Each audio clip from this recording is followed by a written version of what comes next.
Incorporated, Sagip Buhay Foundation Incorporated, Mount Elizabeth Hospital, AgriPro Premier Nutrition Incorporated, Dash Cargo, Nation Paper Products and Printing Corporation, Arcoland, Johnny Walker Blue Label, Philippine National Bank, Chan Huan Chen Zhuyuan, Evergreen Cereals, Chua Beng Peng, Shen Mingping, Federation of Filipino Chinese Alumni Association Incorporated, Aningo Yang Shuming, Ford Tractor Philippines, High-Top Supermarket, SJS Precision Corporation, New AG Stylist Furniture, WL Food Products, PG Flex Linoleum and Maruyama Tarpaulin, Conchita Go, Lucio Huang, Wonderful Trading, Enrique Chua, Cai Bijin, Sharon Tan, Shi Yurong. Once again, thank you to all our partners. Please take your seats as our program will begin shortly.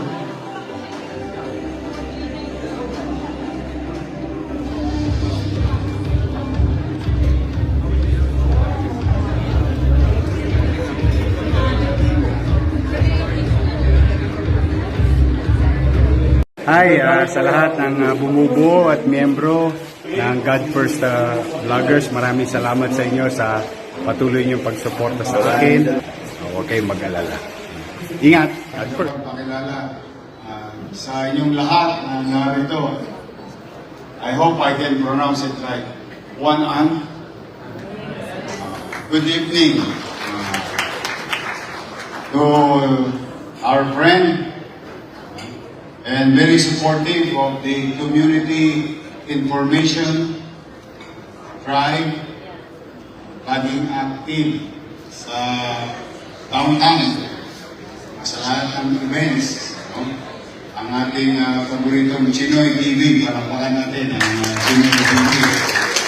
Headed by Alvin Tang, ex-president, and of course, si Lorraine, laging laman ng downtown. Lagi ko nakikita ni Lorraine. I'm really happy, nagbibiruan kami ni Alvin kanina. Sabi ko, Alvin, kailan ko ba makikita yung Chinoy TV sa Free FTV? And he said a very good news that soon we're going to be in the prime, the Chinoy TV will be seen all over the country, not only through digital form, but regular television for our Chinoy activities, events. Kasi napakarami. Kasi importante sa akin yun na ma-premiere, yung premium.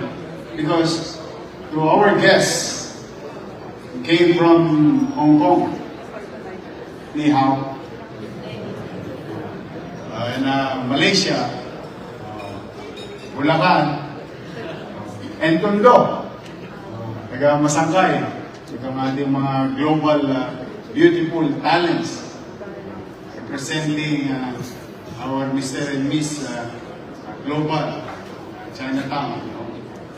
We're very happy kasi patagal ng patagal, paganda ng paganda yung ating mga nanalo.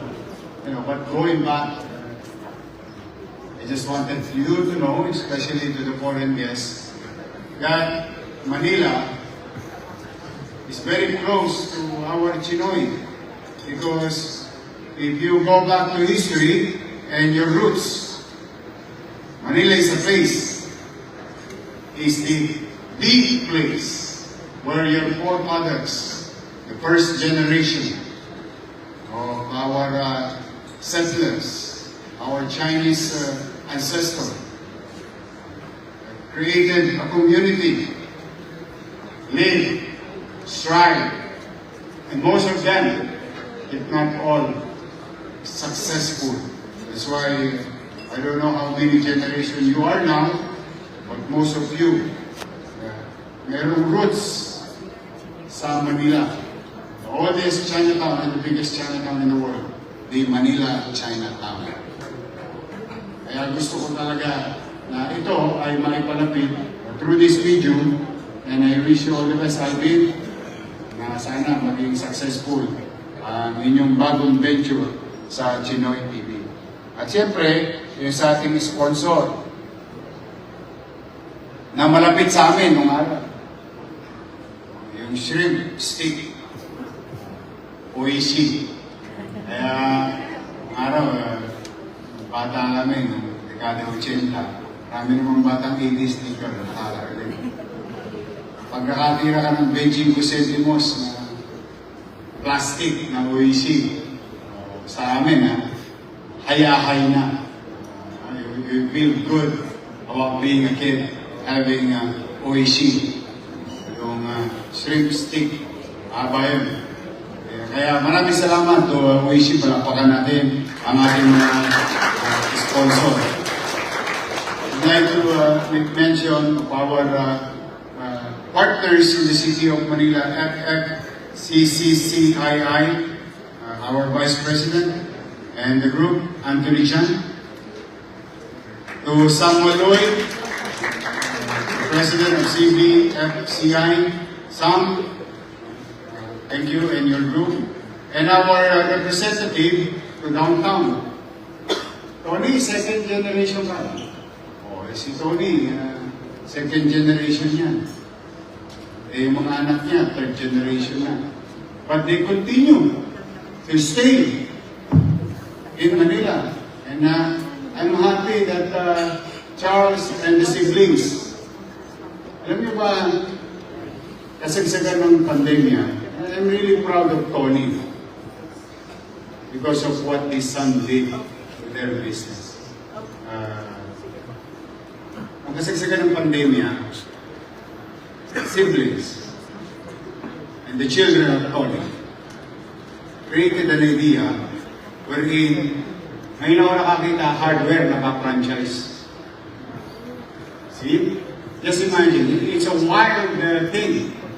But they took the risk and gambled with a new idea wherein hardware, which I think yung iba sa inyo dito, kilala mo yung si Apsuy. But created an idea and have it franchise all over the country. Kung napadali, system, all other things. Kaya masaya ako para kay Tony. And Tony, hindi naman kailangan na sweldo ito ng Maynila. Marami na itong baliktad niya. Dami na dito sa Maynila. But Tony is our Chinatown Development Authority Chairman. Palakpakan natin sa Tony. Again, Mr. and Ms. Chinatown Organizer, at sa ating sponsor ngayon, East Ocean. Biggest, cleanliest, high-end, masarap na Chinese restaurant sa buong Pilipinas. Alam mo yung mga ganitong venture, delikadong venture to. Can you imagine, it cost you $500 million pesos just to build a restaurant like this. At tinamaan pa ng pandemya to. I'm really proud of them. They survived because some of the owners are Manilans. So that's why we're very proud of them. Although, my job today is to welcome you to Manila. Welcome you to Manila here in Pasay. Diba kasi mag-confuse yung ating mga banyaga. So, again, to the organizers, sponsors, contestants, participants, families, I would like to welcome you to Manila. Now, having said that, pinagpapauna ko na sa organizer at sa Chinoy TV. Sabi ko, baka naman pwedeng i-revive ninyo yung localized competition natin. Yung Miss Chinatown. Sabi ko, as a matter of goodwill, saying that, sabi ko, I will sponsor the outlet or the place of event para mabawasan ang tosgas ng organizer at ng event. And we will ask, and we will pay and conducted in the most, what you call, one of the jewel of the city of Manila, which is Metropolitan Theater.